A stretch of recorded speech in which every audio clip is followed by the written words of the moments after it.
Dana Wilde here, and welcome to the show. This is one of those shows where the Facebook audience is going to get the full benefit of what's happening here. So we might even include the link to the show below this because we're doing a show on perfectionism.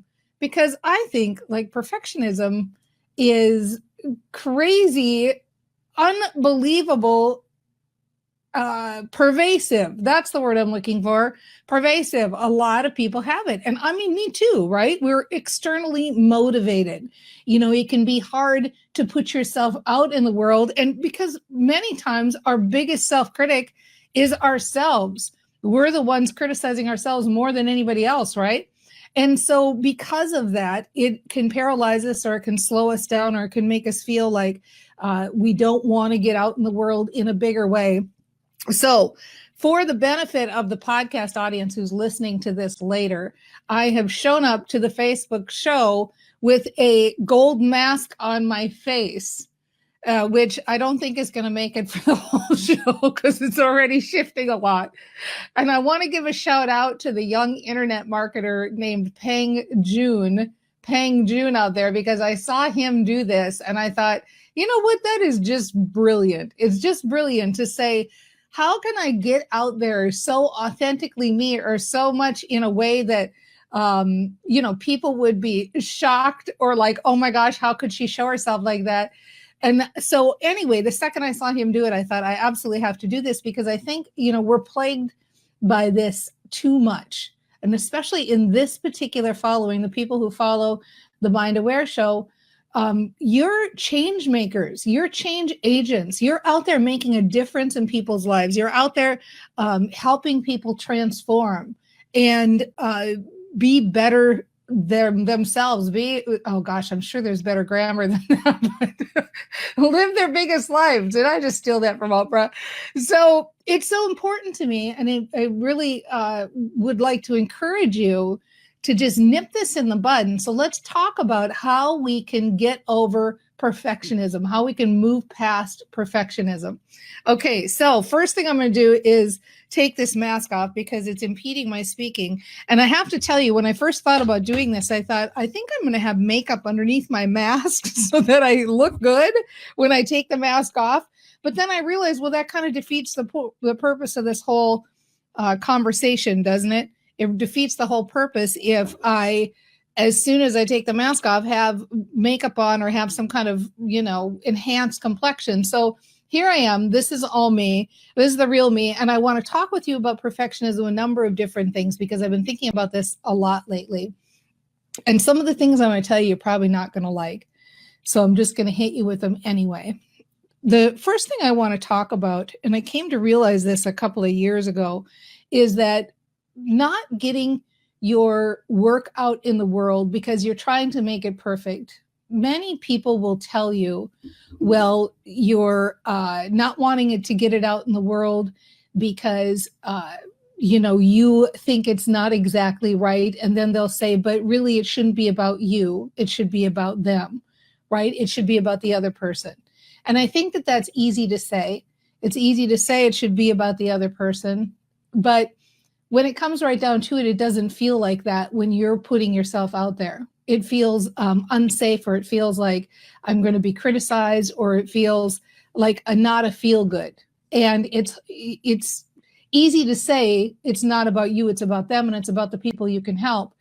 But it doesn't always feel that way. And so I want you to I want to hit you between the eyes with something that's going to sting a little bit when I do it. But once I say it, I think you're never going to be able to look at perfectionism the same way again. So the first thing I want to say is, when you're feeling like things have to be perfect before you get them out, it's really a vanity move. And I don't know about you, but that word vanity really hits me to the core. Like, I really hate that word. Like, I hate that thought of being vain. But I can tell you, when I had that mask on earlier in the show, and when I had no makeup on now and coming on, I could feel myself getting myself ready for the show. And look, I didn't redo my nails, for those of you that haven't noticed, right? I did, and I'm like, oh my God, I'm really going to go out there like not what I would normally go out there looking like on the show. And I felt vain. I felt really vain in that moment. And it hit me even at a deeper level that when you're withholding work that could help other people, that could transform their lives, that could change their lives, and you're not doing it because you're worried of being criticized, or that it's not perfect, or that it's not exactly right yet, that's vanity. That's pure vanity. And I hope that word makes you go like, oh my gosh, I'm cringing and I don't want to be that. I don't want to do that. I don't want to be that person. So having said that, I want to move past that, because I know for me, when I started thinking of it as vanity, it started to get very, very easy to take action, because I didn't want to withhold what I knew could help people just to make myself feel a little better. So having said that, I want to share a couple of ideas with you about perfectionism. One of them I got from an interview I did with Bob Jenkins a couple of years ago. And he's, for those of you who don't know, his name is Bob the Teacher Jenkins. He works over at Lead Pages, and he's really a fantastic teacher in his own right. He's got a book out. He's just good stuff that he's got. And one of the kind of funny tips that he gave me about perfectionism that I thought was relevant to talk about is that perfectionism seems to hit more people who are of an older generation, you know, myself included, because he said a lot of it depends on when you learned how to type. Because my generation, anybody I think even 45 and above, we probably learned to write or learned to process or type things either handwritten or on a typewriter. And on a typewriter, if you were doing something professional, you know, you got that autocorrect tape at one point, or you got the little tape you could put in there, or you could use the whiteout, but you couldn't make more than just a few mistakes on a professional document, or you had to do the whole thing over. Now, as the generations came up, each generation got a little bit better technology. So they were able to, you know, eventually use a word processor where you could correct like the last line. And then now, of course, where we are today, where you can just make all sorts of mistakes and revise them and change them and revise them and on and on. So Bob Jenkins and I, at that time, we got into this conversation about this.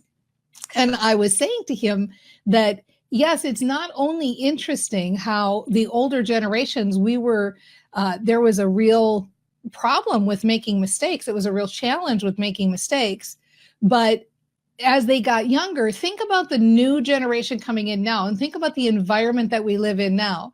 The environment that we live in now says, not only is it okay to make mistakes, but in fact, it's authenticity. The more mistakes you make, the more real you are, the more authentic you are, or the more you show your warts, that is the more popular you are, the better received you are, the more authentic you are. So we have a lot to learn from the new generation coming up. We have to learn that, hey, not only is it okay to show your flaws, but it's what makes you you, and it's essential. And so perfectionism is really a dying dinosaur that it won't exist anymore in the future. Okay. Then finally, I've got one more thing I want to talk with you about. And I think what I'll do, let me take a little quick pause here, because for those of you that don't know, we're live on Facebook and just on Facebook. That's a whole nother story in perfectionism, which I will share with you after the break. So today we are live on Facebook. And so I'm going to take a break. If you want to be part of the Facebook audience, head on over to danaupdate.com and we'll let you know when I go live. Also, by the way, if you're interested in how to grow your own following, a real big fan base of passionate, engaged people who are of like mind and who get you, well, then head over to danaclass.com, because I've got a really good free training over there that I know you're going to love. All right, sit tight. I'm going to be right back. We're going to do a little poll here today, if I can make all my new technology work. Come back to find out, was it a train wreck or not, in just 90 seconds. Hello, hello, Dana Wilde, and welcome back to the show. It's so good to be here. You know, we've been talking about perfectionism, and I came into the show wearing an actual physical facial mask, gold facial mask. I'm sitting here now with no makeup on during the show, and there's one more little bit that happened. We've been having trouble pre-scheduling our live streams on Facebook this week. So Mallory's tried several times. I've tried several times. There's some kind of glitch with Facebook that it doesn't work. So I had a choice this morning. Nobody had been received a bot message from me saying I was going live. I hadn't sent out an email. So I thought, I think I'm just going to just figure out how to go live just without anything, without my studio, without anything. Well, what ended up happening was all of those mistakes, and I could have canceled the show, right? I could have easily canceled. Nobody would have known. But I thought all those mistakes made me go in and learn. And I found this really kind of cool piece of software that Facebook's got built into the live stream. And I thought, when you're willing to just fail, when you're willing to go out there and just fail and look bad, like if you don't care if you look bad anymore, now what happens is you're able to explore new things and try new things. So I took a chance and I said, I'm going to try this new piece of software. I don't know if we'll use it in the future, but it's kind of cool. It's got a built-in poll. What we've been able to learn from our built-in poll is that 11% of the people say yes, they are perfectionists, 11% say no, and 78%, like, right, 80-20 rule, almost 80% say sometimes they're perfectionists. So if you're willing to fail, you actually have new and exciting things that come on the front. And the other thing I think that plays in here is the willingness to trust other people, the willingness to trust other people to just love you and give you a break, give you a break and enjoy the process with you of what you're doing. I don't know where we've got this idea about other people so much that they're all just a bunch of meanies that are just waiting to see us fall down, because it's not my experience at all. I think most people, and this is what the younger generation is teaching us now, they want to be on the journey with you. They're okay with it if you aren't 100% perfect, because it helps them see that you're just as human as they are, and it helps give them hope that they can move along the path with you and that they can achieve what you've achieved, because you're not out there looking so perfect, doing it perfectly. I sometimes use the analogy of, if you're going to start exercising and diet, do you want the trainer, and no offense to the trainers out there who are like this, but do you want the trainer who's like so perfect and is jogging while she's talking to you, and she's got the perfect body and the perfect face and is like, oh, I ate a head of lettuce for lunch today? Like, do you really want that person to be your trainer? Or would you rather have the person be your trainer who's banging around figuring it out for herself? And so know that your audience doesn't want the perfect you. They don't even want the perfect you. They want the imperfect you. Okay, finally, two more things. My word, she's got a lot to say today. Two more quick things, right?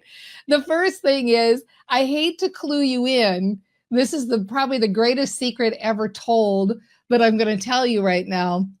But even when you get it out there, no matter what point you think it's done, it's not really done. Eek.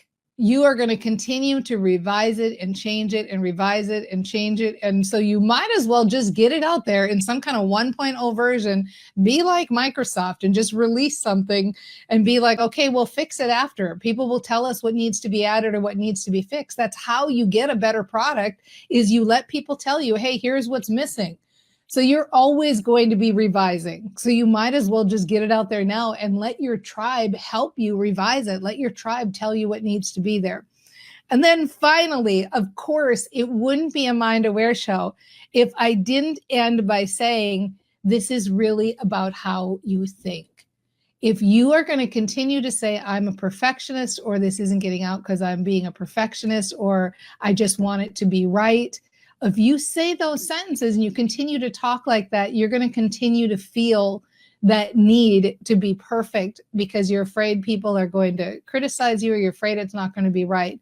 So instead, just start saying things like, this is getting easier for me. It's getting easier for me to just put information out into the world. It's getting easier for me just to show up with my vehicle for marketing, whether it be live streaming or podcasting or blogging or whatever. It's getting easier for me to see those typos and not feel so bad about it. It's getting easier for me to catch stuff later and realize that it's not a big deal. It's getting easier for me to fail and still like myself. It's getting easier for me to see my audience as an audience that's open and caring and loving and supportive. It's getting easier every single day to put myself out there in a bigger and bigger way. I love being a brain trainer because I know that I can change my thoughts around anything. And I'm going to start right now today. And we'll see you next time on The Mind Aware. Bye, everybody. Mwah. Mwah. See you later.